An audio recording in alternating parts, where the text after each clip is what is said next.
Hey, what up? And welcome back to Without a Doubt the podcast, where we celebrate living life authentically and organically as ourselves. We're the ones who believe in celebrating our own paths and living our truths out loud. Join in on an open and honest conversation about self discovery and growth. I'm your girl Mad, your host, and your new sprinkle of reality. Or maybe you've been here for a few episodes and I'm not new anymore, so thank you if you've been hanging out here.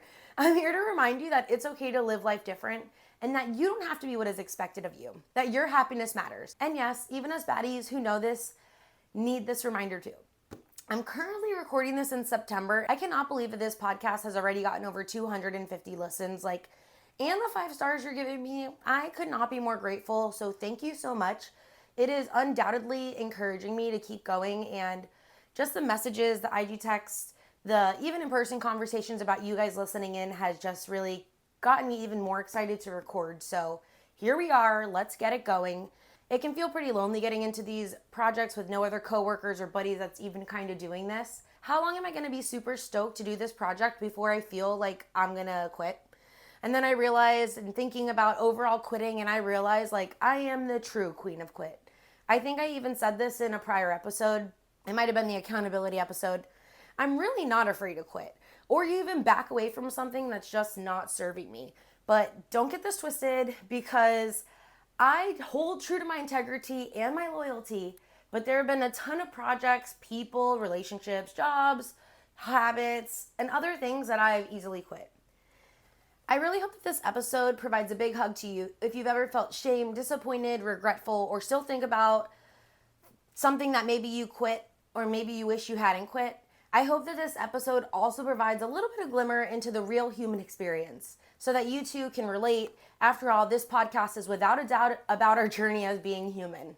Quitting isn't always easy, and it most certainly is frowned upon for some reason, but there's a ton of reasons why quitting is something that you may need to do. I'm going to talk more about this later in this episode, but first, let's talk about a few important points. Quitting doesn't mean you lack perseverance. It doesn't make you less of a person, and it most certainly doesn't have to hold you back from your future successes. It can, however, have others questioning your actions, but do you, boo? Because usually the idea of you quitting something is so you can add something else in. Let's explore a few reasons behind quitting. There's a few actions that may lead you to quit, like fear of failure, lack of motivation, external pressures, or personal circumstances. Or are you quitting because you're burnt out, drained, frustrated, your mental health is taking a toll, you're striving for something else, and maybe this is not doing it for you. There's a multitude of reasons why and when you feel that quitting is needed. I mentioned earlier, I am the queen of quit. And I say this with a little toot of the horn to myself because I've learned when I need to walk away. I also think I'm okay with quitting because I'm usually focused on what's better going to serve me. And with that, I do know it comes with loss. There's always going to be pros and cons to everything. No matter what you do, we can either dwell on the cons or we can focus on the pros, and that's me. I'm the pros girl. I am always looking for the silver lining or whatever's going to propel me forward. When I think of quitting, I think of being 5, doing gymnastics, ballet, and then just doing that for a few months, and then I just didn't continue on. I don't know if I quit or my mom just pulled me out, but my mom didn't seem to have a problem with me moving on to the next thing when I was over it. I was never the kid that did the one hobby my whole life. I didn't dance my whole life, but I've always played sports, multiple different sports all through school. I did a few dance classes, dabbled in arts, tried a whole bunch of different jobs, and I'm overall just an experienced person. I will try something, but I will definitely quit if it doesn't call to me. You can think what you want of that, and I have had my fair share of things that I didn't quit and I stuck out. And one thing that really comes to mind, right? I just woke up from a nap, my little groggy ass voice. And I'm the queen of naps as well. And that is one thing that I have always done. And I hold true to being the nap queen. So no, I never quit napping. No, but for real, I have things that I have stuck out. And when I do think of these things, it's usually paired with a goal or a value that I hold on to. You don't quit things that mean something to you. You don't quit things unless they're really bothering you, pushing you. Usually you want to quit something because you're just not feeling it or whatever. There's a few impacts of quitting, right? One, in your personal growth and development, quitting can actually hinder your personal growth and development, by preventing you from facing challenges. We tend to quit when things get hard, right? when you're nervous or scared, you might want to back away. Or you get into these projects and maybe you need them. You need to learn from your failures before you quit or develop a little bit of resilience. Like quitting is not always the answer. Quitting may limit your opportunities for self-improvement and acquiring new skills. I'm telling you, it's okay to be scared and do big things. It's easy to quit when you're scared, but in these moments are when you might need to just tap on in and see if the end result is really worth the few moments of uncomfortable. Do you know what I'm saying? I remember a few years ago, I was invited to ride with a friend in the Miami Dolphins 100-mile ride. Yes, on my bike. It was for the Miami Dolphins Cancer Challenge. And I was actually teaching spin at the time, and I had been teaching multiple classes a day. I was in my prime fitness level. I wasn't outdoor cycle training as hard as I had been for plenty of other rides I had done, and I had never actually rode 100 miles. This 100-mile ride, though, I was really confident for, but quickly into this ride, I lost my friend. So within 25 miles, I was all alone. She had dropped back, and then by mile 50, I had ended up being one of the last riders. Yes, I was one of the last riders, and you know, that's a pretty lonely sufferfest to be in.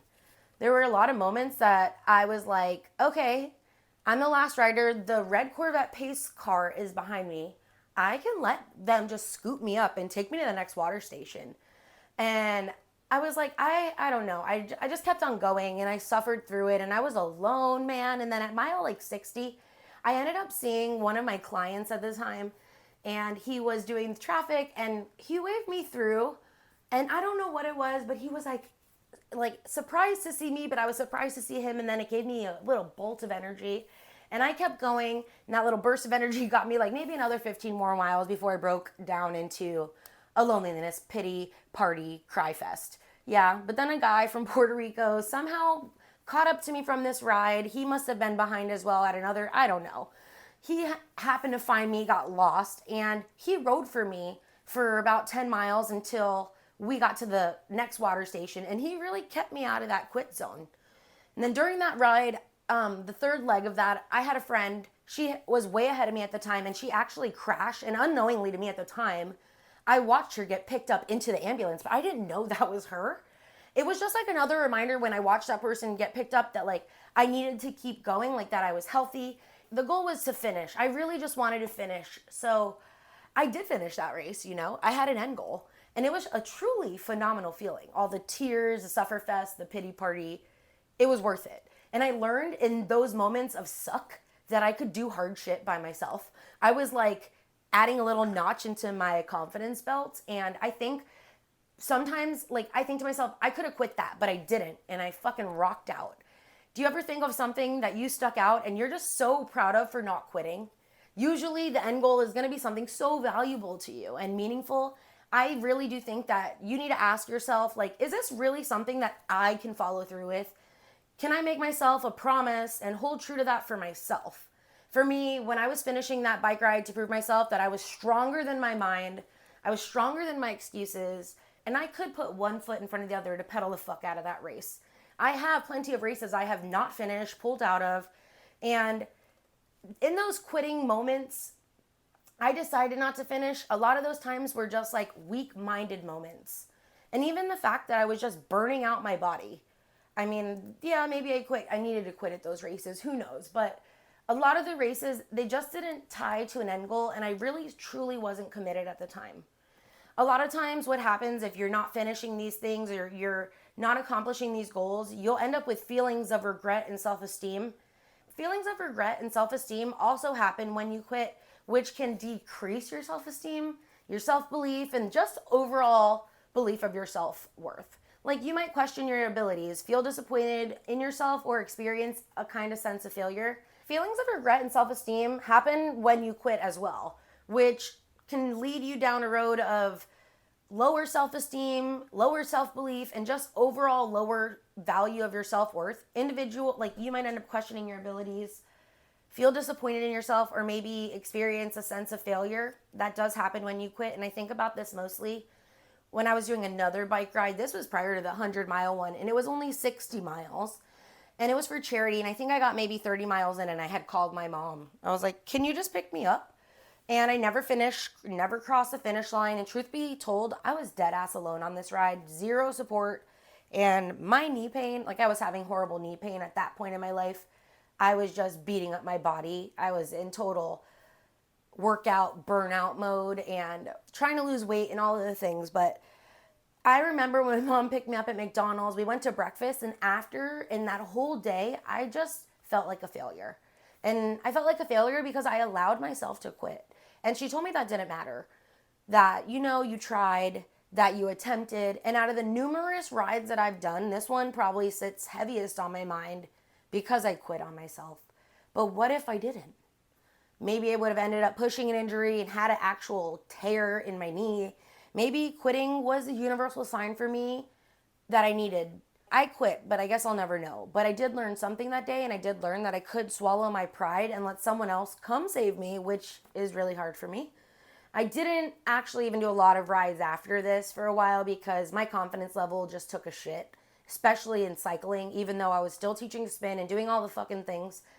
I was like, if I can't ride 30 miles, I can't finish 30 miles. Like, what the fuck is it worth for me to even get on my bike? Meanwhile, there were people that are like, 30 miles, you go, girl. And now I think to myself, like, all of this is so relative and personal to you.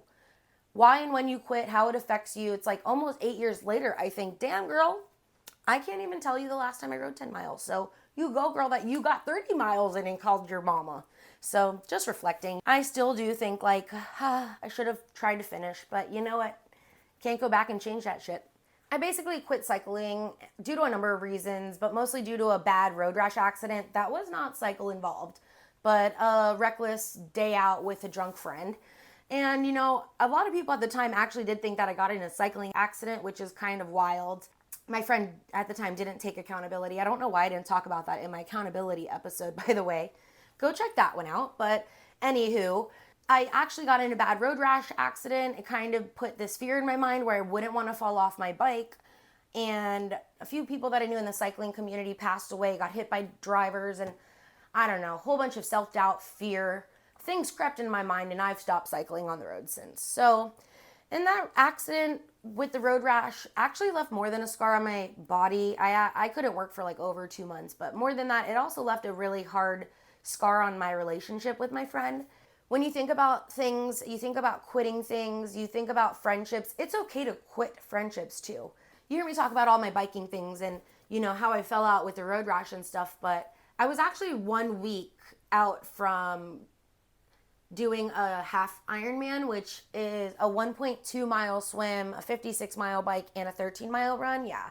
I had to actually take a did not finish, or better yet, like I didn't even start because I was raw meat from that accident. 1 week prior, we got in that crazy accident. My friend was also trained and she got to ride.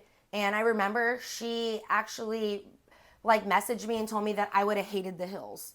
But I honestly would have rather suffered that motherfucking half Ironman and quit than not have even had the chance to try. And I didn't even get the chance to quit. Let me quit on my own terms, I think a lot of things led to a quit in that friendship, in that relationship. And just over time, I realized that our friendship had just been toxic.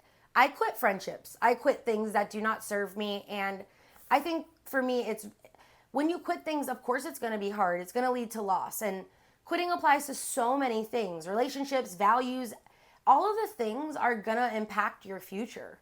How you feel about that person, those memories will always stick in your relationships or why you quit. It's like, of course, it's like grieving a human that you decided not to be friends with.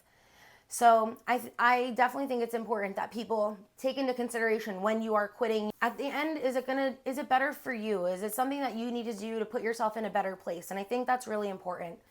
You are living this experience. We are living this planet and we want to give back the most we can, but if people are constantly pulling from you and taking from you and you're feeling like you're drained all the time, what can you give? I've quit so many things, and I do think a lot of people think quitting leads to disappointment, failures, negative connotations. But what if quitting could release you from a weight that's holding you back? What if you could quit something that's affecting your mental health and it's detrimental to your daily life? You could cut it out cold turkey, stop worrying about it. You could just literally move on. What if quitting could give you the freedom of whatever you needed? I know this is always easier said than done because it's life, right? And I know you can't just like maybe get up and quit your job. I mean, I guess you could.